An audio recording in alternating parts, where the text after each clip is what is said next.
കർഷക സമരങ്ങളുടെ ചോരപുരണ്ട മണ്ണാണ് കരിവള്ളൂർ. സാമ്രാജ്യത്വ വിരുദ്ധ പോരാട്ടങ്ങളുടെ, ദേശീയ സമരങ്ങളുടെ കളരി കൂടിയാണ് ഈ കർഷക സമരങ്ങൾ. കിരാതമൂർത്തിയായ ശിവൻ, കരിവള്ളന്റെ ഊരായ കരിവള്ളൂർ, സർവാലങ്കാര വിഭൂഷിതയായ സുന്ദരിയായ നവവധു പോലുള്ള മുച്ചിലോട്ട് തെയ്യത്തിന്റെ സൗകുമാര്യത്തിന്റെയും പൂരക്കളിയുടെയും ചുവടുവെപ്പിന്റെയും നാട്. പടിഞ്ഞാറ് മണിയാട്ട് തോടും തെക്ക് കുണിയൻ പുഴയും തെക്ക് കിഴക്ക് അതിർത്തിയിൽ വെള്ളൂർ പുഴയും ജലസമൃദ്ധമാകുന്ന പാലക്കുന്നും ഓണക്കുന്നും ചേടിക്കുന്നും കുളിപ്പാറയും വേട്ടോൻകുന്നും കോട്ടക്കുന്നും അയത്ര വയലും പറക്കോട്ട് വയലും തോട്ടിച്ചാലും വെള്ളവയലും മാലപ്പൂ വയലും മുണ്ടച്ചിറ്റയും ഇരീര വയലും ഉൾച്ചേർന്ന കരിവള്ളൂർ.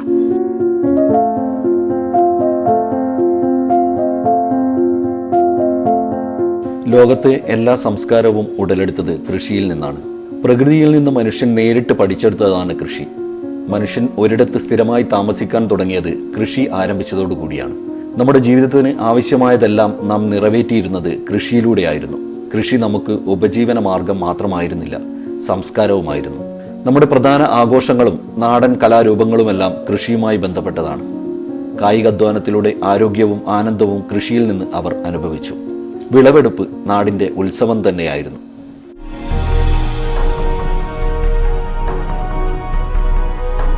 കണ്ണൂർ ജില്ലയുടെ വടക്കേ അറ്റത്ത് 12 പാടശേഖരങ്ങളിലായി പരന്നു കിടക്കുന്നതാണ് കരിവള്ളൂർ പെരളം കൃഷിഭവൻ പരിധിയിലുള്ള നെല്ലറ. അതോടൊപ്പം തരിശ് നെൽകൃഷി വ്യാപനത്തിലൂടെ നെൽകൃഷി മേഖലയിൽ ഉണർവിന് ആക്കം കൂട്ടുന്നതിന് കൃഷിഭവന്റെ പ്രവർത്തനങ്ങൾക്ക് സാധിക്കുന്നുണ്ട്.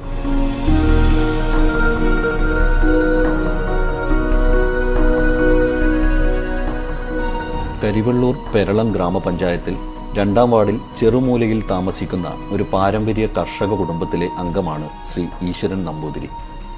തലമുറകളായി പിതാവിനോടൊപ്പം കാർഷിക വൃത്തിയിൽ ഹരിശ്രീ കുറിച്ച അദ്ദേഹം 2023-24 വർഷത്തെ ഫാം പ്ലാനിംഗ് പദ്ധതിയിൽ അംഗമാണെന്ന് മാത്രമല്ല, നൂതന കൃഷി രീതിയായ പ്രിസിഷൻ ഫാമിംഗ് ഏറ്റെടുത്ത് വിജയം കൈവരിച്ചവരിൽ ഉൾപ്പെടുന്നു. ഫാം പ്ലാനിംഗ് പദ്ധതിയിൽ വീൽ ബാരോയും അദ്ദേഹത്തിന് നൽകിയിട്ടുണ്ട്. ദീർഘകാല വിളയായ തെങ്ങ്, കവുങ്ങ്, കുരുമുളക് എന്നിവയോടൊപ്പം പച്ചക്കറി, വാഴ, നെല്ല് എന്നിവ ഉൾപ്പെടുത്തി സംയോജിത കൃഷി ആവിഷ്കരിച്ച് നടപ്പിലാക്കാൻ ഈ 60-ാം വയസ്സിലും ഊർജ്ജസ്വലനായി സദാസമയവും കൃഷിയിൽ വ്യാപൃതനാവുവാൻ അദ്ദേഹത്തിന് സാധിക്കുന്നുണ്ട്.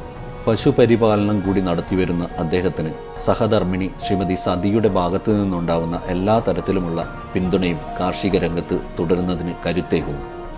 സാങ്കേതിക കാര്യങ്ങളിൽ വേണ്ട പിന്തുണയ്ക്കായി കൃഷിഭവനിൽ നിരന്തരം ബന്ധപ്പെടുന്ന വ്യക്തി കൂടിയാണ് ഇദ്ദേഹം.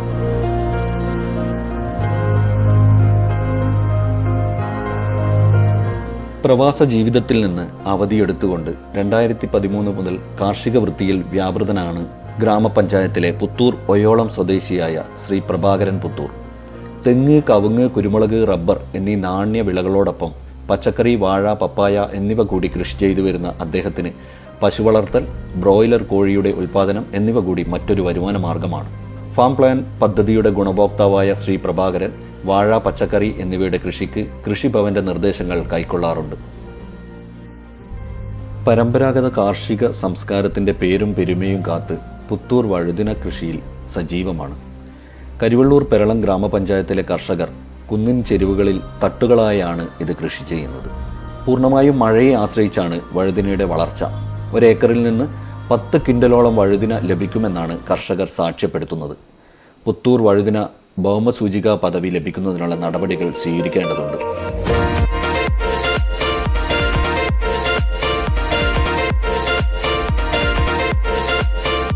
ഇല്ലാതെ എന്ത് വിഷു എന്നാണ് കരിവള്ളൂരിലെ കർഷകരുടെ ചോദ്യം.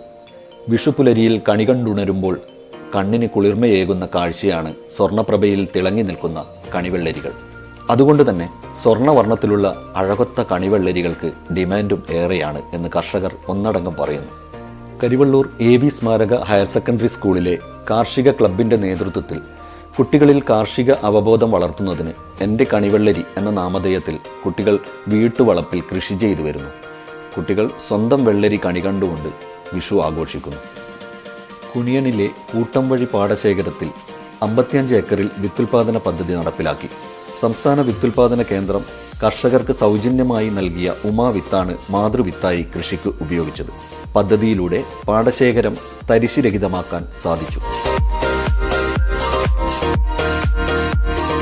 മനസ്സിൻ്റെ നന്മകളുടെ വിളവെടുപ്പ് ഉത്സവം എന്ന നിലയിൽ പഞ്ഞക്കർക്കടകത്തിൻ്റെ ദുഃഖങ്ങൾ പെരുമഴ പെയ്ത് മാഞ്ഞുപോയ ശേഷം വിരുന്നെത്തുന്ന പ്രതീക്ഷകളുടെ പുതുനാമ്പുകൾ പോലെ പൊന്നിൻ ചിങ്ങമാസത്തിൽ അത്തം മുതൽ തിരുവോണം വരെ മലയാളിയുടെ തിരുമുറ്റങ്ങളിൽ വർണ്ണ പൊലിമയാർന്നു വിടർന്ന് വിലസുന്ന പൂക്കൾ ഹൃദ്യമായ കാഴ്ചയുടെ നിദർശനമാണ്. ഓണത്തെ വരവേൽക്കുന്നതിന് വനിതാ ഗ്രൂപ്പുകളും സ്കൂൾ വിദ്യാർത്ഥികളും ചെണ്ടുമല്ലിപ്പാടം ഒരുക്കി. വിദ്യാർത്ഥികൾ ഓണപരിപാടിയിൽ സ്വന്തമായി ഉൽപ്പാദിപ്പിച്ച പൂക്കൾ കൊണ്ട് പൂക്കളമൊരുക്കി. നമ്മുടെ കാർഷിക സംസ്കാരത്തിലേക്കും ഭക്ഷണ രീതികളിലേക്കും ഇപ്പോൾ നാം തിരിച്ചുപോയിക്കൊണ്ടിരിക്കുന്നു. മില്ലറ്റുകൾ അഥവാ ചെറുധാന്യങ്ങൾ നമ്മുടെ പുതിയ ഭക്ഷണ സംസ്കാരത്തിൽ പ്രധാനിയായി മാറുന്നു. ആത്മ ഡെമോൺസ്ട്രേഷൻ പ്ലോട്ട് പ്രകാരം റാഗി കൃഷി ചെയ്തു. പദ്ധതിയുടെ ഭാഗമായി കൃഷിക്കൂട്ടങ്ങളിലൂടെ കൃഷി വ്യാപിപ്പിച്ചു. കൃഷിക്കൂട്ടങ്ങളെ മൂല്യവർദ്ധിത കൃഷി ലക്ഷ്യമാക്കിയുള്ള ഉൽപ്പാദകരായും സേവനദാതാക്കളായും വളർത്താൻ സാധിക്കുന്നുണ്ട്. വിളാധിഷ്ഠിത കൃഷിരീതിയിലേക്കുള്ള മാറ്റമാണ് ഫാം പ്ലാനിങ്ങിലൂടെ ലക്ഷ്യമിടുന്നത്. മണ്ണിൻ്റെ പോഷക സമൃദ്ധി മുതൽ ഉൽപ്പന്നത്തിൻ്റെ വിപണി വരെ മനസ്സിലാക്കി കൃഷി ആസൂത്രണം ചെയ്യുന്ന രീതിയിലേക്ക് മാറുകയാണ് ഈ പദ്ധതിയിലൂടെ. ജൈവ കൃഷി പ്രോത്സാഹിപ്പിക്കുന്നതിന് 50 ഹെക്ടർ ഏരിയയിൽ ഭാരതീയ പ്രകൃതി കൃഷി പദ്ധതി നടപ്പിലാക്കി.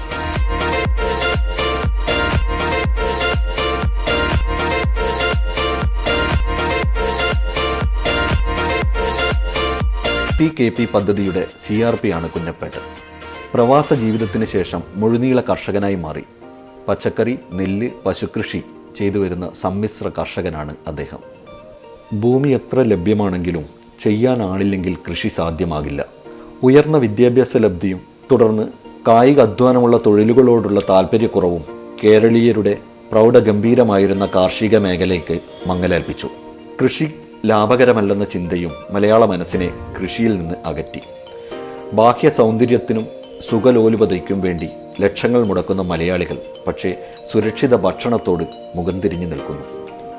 ജനങ്ങളെ ബോധവൽക്കരിച്ച് കാർഷിക സംസ്കാരത്തിലേക്ക് മടക്കിക്കൊണ്ടുവരികയാണ് ഈ പ്രശ്നത്തിന് ഏക പരിഹാരം. ഈ ഉദ്ദേശത്തോടെയാണ് ഞങ്ങളും കൃഷിയിലേക്ക് എന്ന പദ്ധതി നടപ്പിലാക്കിയത്. ജനകീയ പങ്കാളിത്തം കൊണ്ട് വൻ വിജയമായി മാറിയ പദ്ധതിയിലൂടെ 50% കുടുംബങ്ങളിലും അത്യാവശ്യം വേണ്ട പച്ചക്കറികൾ ഉൽപ്പാദിപ്പിക്കാനായി. ഭക്ഷ്യസുരക്ഷ എന്ന സർക്കാർ ലക്ഷ്യം ഒരു പരിധിവരെ നേടാനും ഈ പദ്ധതി കൊണ്ട് സഹായിച്ചു.